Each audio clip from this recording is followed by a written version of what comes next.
Hi there. Today I'm going to show you how you can use advanced blocks to create four columns in Notion. So first thing we want to do is we want to make sure that we are able to see the prompt on our screen where it says write something or press space for AI /4 commands.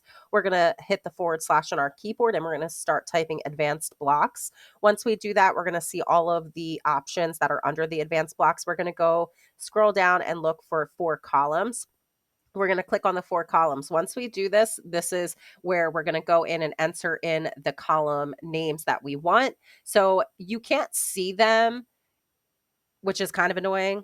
But if you hover over each individual spot, you'll be able to see that there should be the plus sign and then the six little dots. Sometimes the prompt will show up when you're like clicking in that general area, and that's where you would go in and you would enter in the columns. And then you can go to the next line, click under each column, and then go in and write whatever you need to write in that column. So that is how you use the advanced blocks for columns in Notion template.